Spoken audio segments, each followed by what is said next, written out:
Good afternoon, and today we have a very important guest from Australia, Miss Sharon Moore.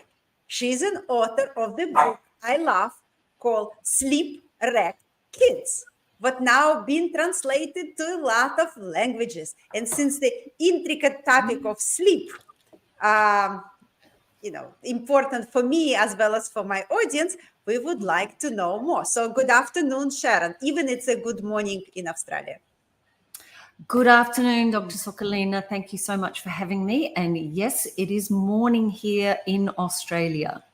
Actually, morning of the next day, but yes, in the future. In the future, yes, you live already in the future, which is according to your book. I agree with that point. So, first of all, for my audience, if you have trouble sleeping or sleep next to the snoring partner, this program is for you, especially if you want your future generation to have a wonderful sleep. If you're medical professional and just like us, you're passionate about topic of sleep and breathing, you find a lot of useful tips from our conversation with Ms. Sharon Moore, as well as from her book, Sleep-Wrecked Kid. And again, to the community, we have to form the community of people who are passionate about sleep topics, because only together we can put all the little puzzles and find a solution to get a better rest and a better night's sleep and healthy breathing. First, let me tell you my story with Miss Sharon Moore. I heard about this book for a while, so it's been a popular book in my community. And recently I reread the book again to look through kind of different lenses, through the lens of myofunctional therapy. Sharon is a sleep language pathologist who practices myofunctional therapy in her practice to help people sleep. And I find that book really, really useful for professionals as well as for general public. And I want to tell you a little bit more about Sharon. So Sharon has 4 decades of clinical experience, and she helped 40,000 families to sleep better and talk better and eat better and all of that. And she has her own observation how airway health impact health and happiness.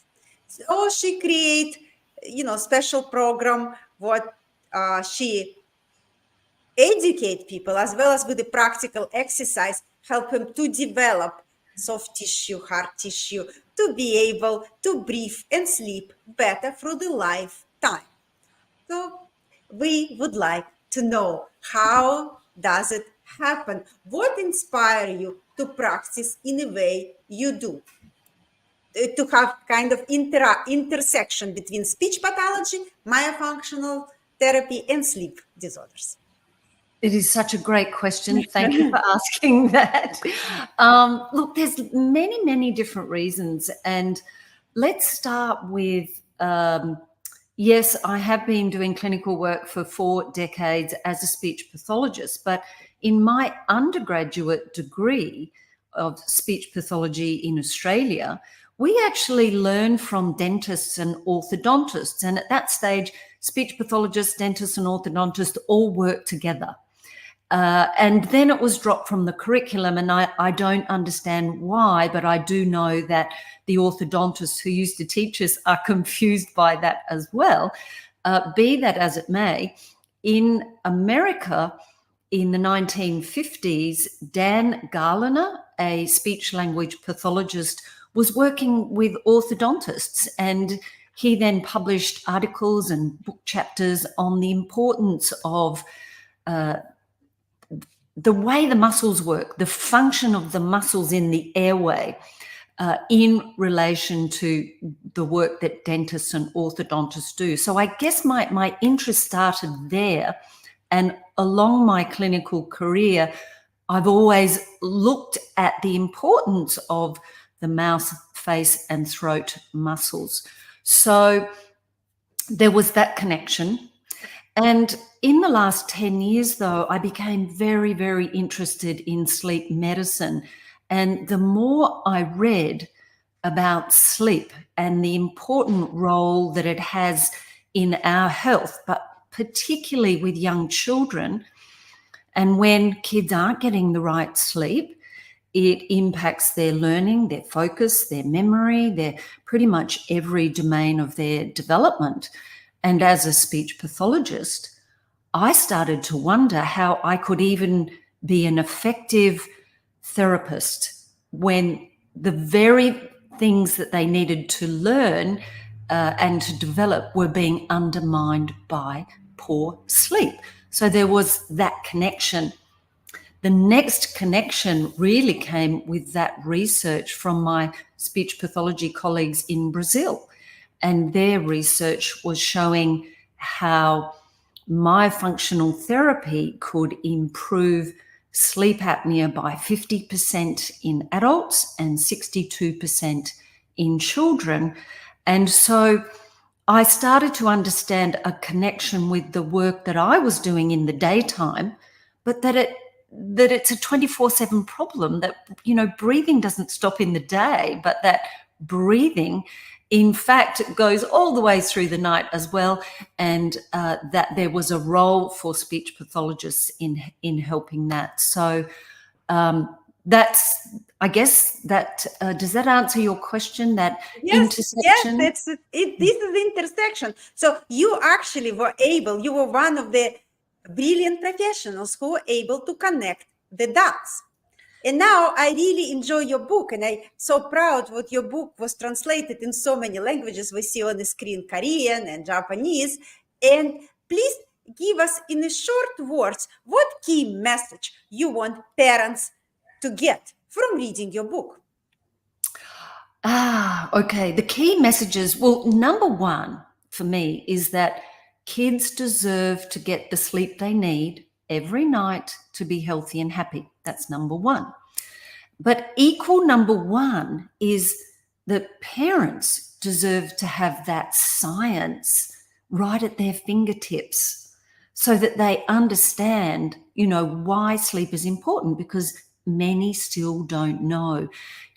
That science that got us very fired up as clinicians when we read the science and we thought, oh my gosh, sleep's important, but breathing during sleep is part of that picture and very important. Well, parents deserve that knowledge as well. And many of the sleep issues and the sleep breathing issues are avoidable and treatable. And we actually have more control over our sleep health than we're led to believe. We can't control everything, but with focus on health, then there's a lot that we can do. And there's a lot that parents can do at home if they know what to do and if they have the right resources. I would like to ask you, since you mentioned, what parents can do at home to ensure what sleep get better? Okay, well, first of all, it would really start with screening. Screening tells us, I'll backtrack, sorry. Many parents don't really understand the difference between good sleep and not so good sleep. And so in my clinic, what I do with all families is do a screening process that explores a little bit about that particular child's sleep pattern. Many parents don't know what to look for. They don't know what to listen for.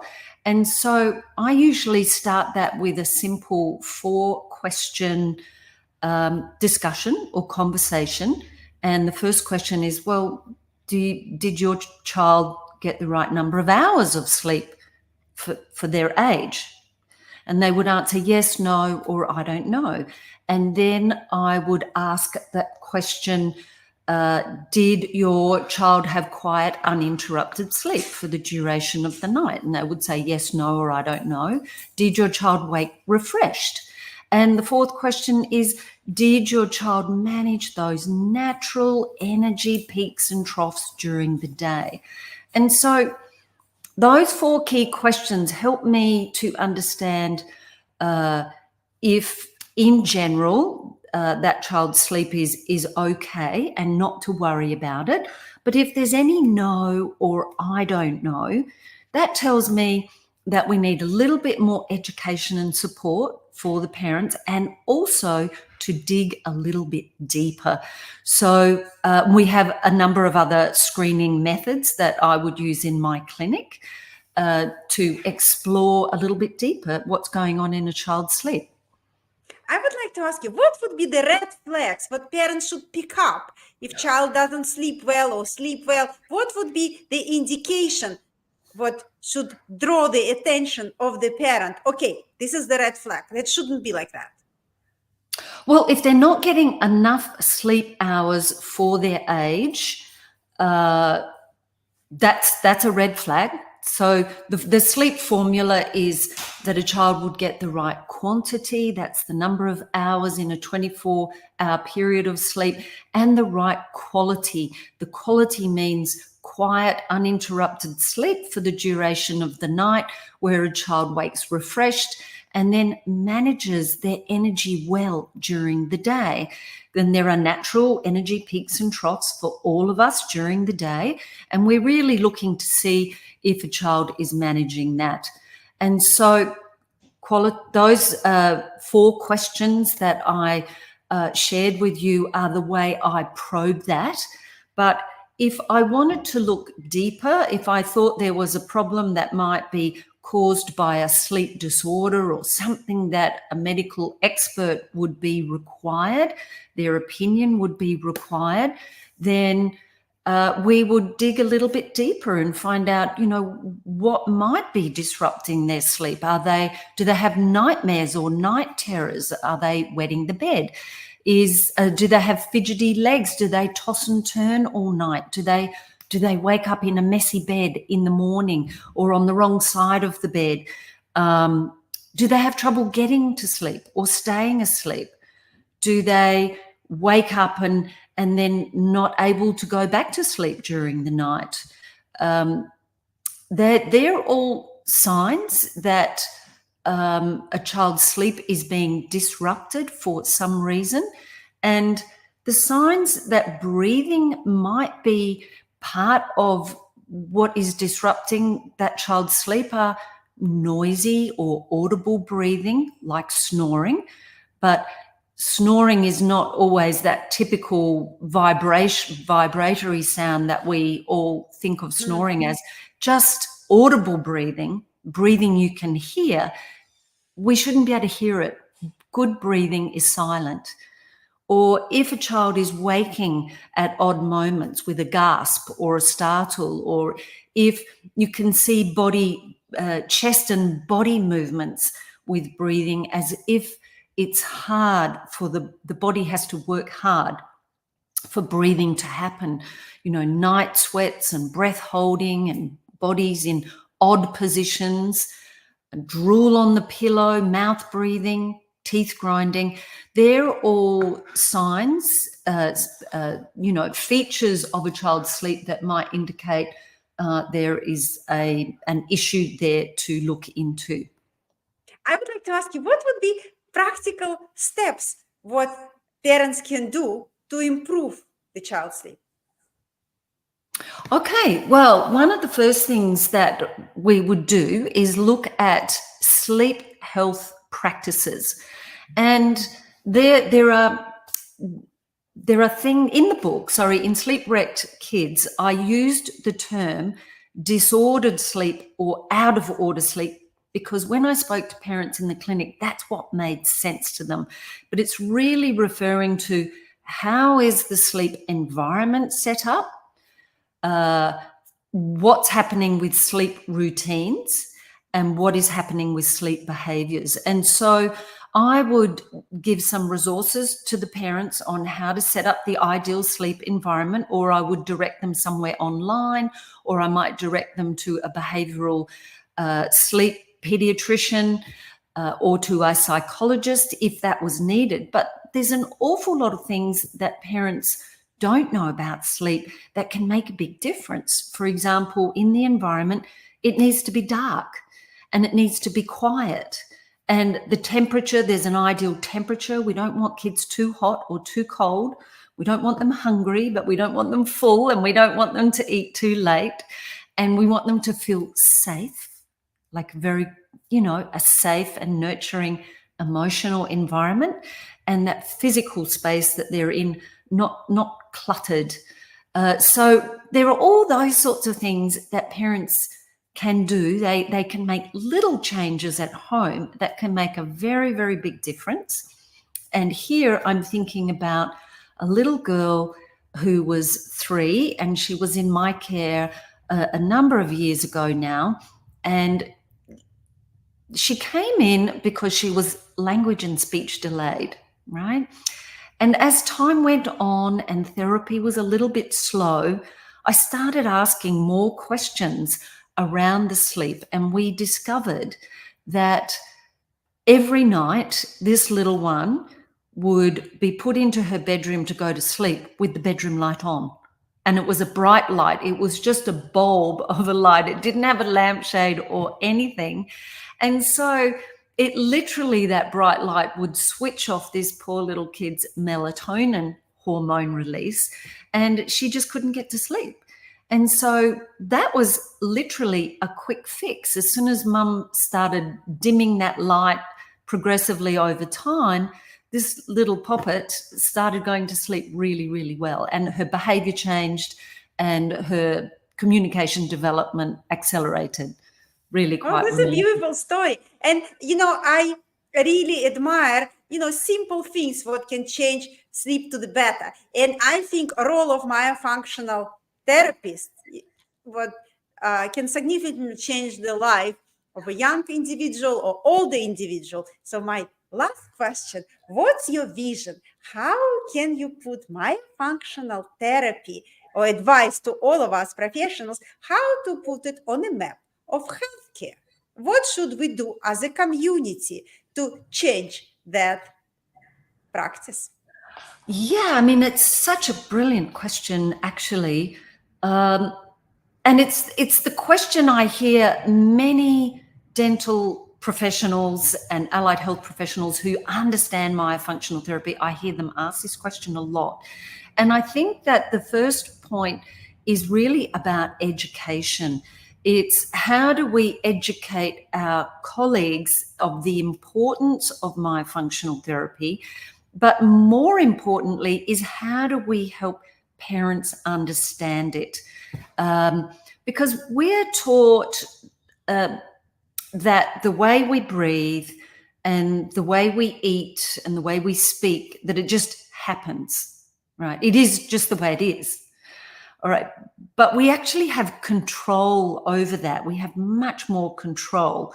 And there's 2 ways of thinking about it. Okay.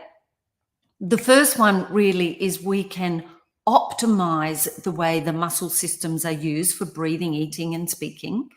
And optimize is really another way of saying fitness. So in the same way as we would make our body fit by doing exercise, we can help our upper airway muscles be as fit as they possibly can, so they are capable of holding that airway open or dilated, I guess is another way of looking at it, to support easy, unobstructed flow of air through the airway night and day. So fitness, I think, is the first way of thinking about it and helping parents to understand that fitness in the upper airway is very important.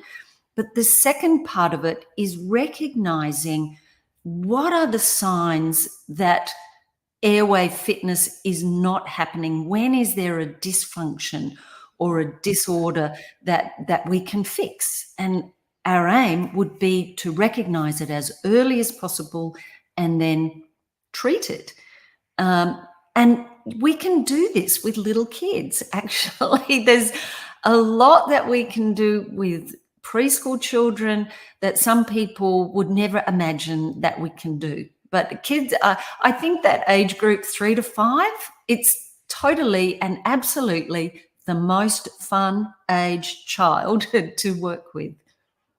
Thank you very much. And I really love your term airway fitness. We we concern so much about the body fitness, but we forget the most important thing. We cannot look good if we cannot breathe. So thank you very much, Sharon, for your book, for sharing your knowledge with us. And I highly recommend to my audience to read your book, Sleep Wrecked Kids. I learned so much, about strategies, and I'm going to use it in my practice. So thank you very much for that. Oh, it's absolutely my pleasure. We've talked about the tip of the iceberg, really, haven't we? So- Yes, tip of the iceberg, but I hope it's going to become on the map of healthcare with your efforts and with the book, Sleep Wrecked Kids. Well, I really appreciate your support, and I wish you well with all of your writing.